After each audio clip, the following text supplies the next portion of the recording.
Bonjour Nadia. Bonjour Brigitte et bonjour Hélène. Bonjour Ravie Nadia. de pouvoir collaborer à nouveau à votre émission. Merci. Vaste sujet que celui de l'abandon. Comme vous le disiez si justement, je pense qu'on souffre tous à plus ou moins grande échelle d'un sentiment d'abandon. Moi, j'ai pu repérer mes trois grandes blessures, l'abandon, le rejet et surtout la trahison. Donc, surtout trahison et abandon. Pour faire très très bref, j'ai été enlevée, j'étais déjà passée dans l'émission, j'avais un papa kabyle, j'ai été enlevée pendant 6 ans en Algérie avec mon frère. Donc, j'ai été séparée de ma mère à 12 ans et j'en suis rentrée à 18 ans. Et je me suis donc sentie forcément abandonnée là-bas, d'autant qu'une fois arrivée là-bas, mon père nous a clairement abandonnés puisqu'il s'occupait que financièrement de nous. Et puis à notre retour en France, je n'ai pas reçu en fait l'attention, l'amour que j'attendais de ma mère. Donc à nouveau, il y a ce sentiment d'abandon ou de rejet. Et ça a rythmé effectivement toutes mes relations amoureuses, j'ai envie de vous dire quasiment jusqu'à aujourd'hui.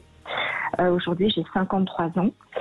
Alors, on va essayer d'être un peu plus précis, Nadia, pour que ceux qui nous écoutent comprennent bien. C'est-à-dire que, bon, ok, vous avez compris vos blessures d'enfance et d'adolescence, ça c'est une chose, mais comment concrètement dans vos couples respectifs ou dans votre couple si vous n'en avez eu qu'un, vous réagissez par cette peur justement d'être quitté?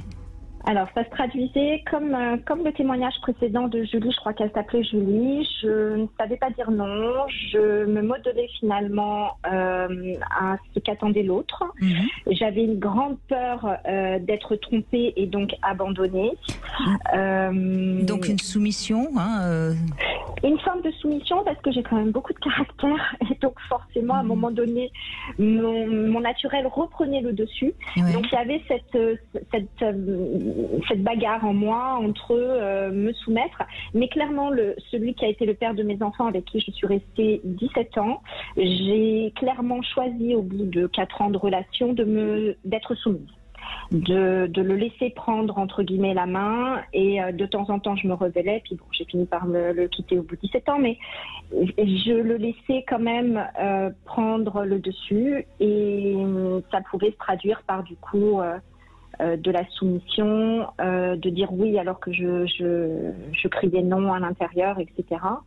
Et après cette relation, j'ai eu une autre relation, un homme que j'ai beaucoup beaucoup aimé, et aujourd'hui 15 ans après, je m'aperçois que cet homme, finalement, avait aussi cette relation ce sentiment d'abandon. Et il se traduisait, mais ça je l'avais pas compris au début, il se traduisait par un problème d'engagement. Et aujourd'hui, alors il n'est toujours pas engagé, et moi non plus, mais aujourd'hui, moi je me pose la question justement, suite au témoignage que j'entendais, où est-ce que j'en étais? Et quand vous avez demandé tout à l'heure sur les 3 questions, si on pouvait noter, je crois qu'aujourd'hui, je suis, on va dire à 4 sur 10. C'est pas mal. Je vis seule. C'est pas mal. Oui, je pense que j'ai pas mal avancé. Alors, vos émissions m'ont vraiment beaucoup aidée, puisque j'ai découvert des intervenants incroyables, dont Hélène. Et effectivement, toute sa partie sur les zèbres me parle beaucoup. Les travaux avec Chabi Langlois également aussi, ça m'a énormément aidée. Je suis seule en n'ayant pas le sentiment d'être malheureuse d'être seule. Parfois, il m'arrive de temps en temps de me dire... C'est normal ça. Voilà, mais sinon, je refuse même parfois des invitations, des sollicitations, parce que j'ai envie de me retrouver seule avec moi-même, de me poser, de prendre un livre, de rêver, de méditer, enfin de faire un petit peu mes petites choses à moi, en me sentant vraiment bien, en me disant waouh, oh là là, qu'est-ce que c'est génial ce moment que je passe. Et en même temps, je me demande si quelque part j'ai pas mis une forme de protection et que je m'accommode bien de cette solitude en restant dans votre bulle. Ça ne m'engage pas. Oui. J'aurais une question à vous poser parce que je vous entends avec une grande force. Une grande force intérieure, une grande énergie. Or, ce que vous décrivez dans votre enfance, ce sont quand même des tragédies. Donc, est-ce que de 0 à 12 ans, votre mère a été très présente et très aimante, qui est peut-être pas forcément le cas si quand vous êtes revenu, elle n'a pas été là? Ou est-ce que de 0 à 12 ans, il y a eu des tuteurs de résilience? Je veux dire par là, est-ce que vous avez eu des grands-parents aimants, une tante, un oncle? Oui, je pense que c'est plus ça. Ma mère a jamais été une grande maman, n'avait pas trop la fibre maternelle. Elle a refait sa vie avec mon beau-père que j'aimais beaucoup. Lui nous a apporté dans un sens parce qu'il avait un côté plus paternant et donc on faisait plus de choses avec lui, là où ma mère nous élevait avec des valeurs, avec des choses comme ça.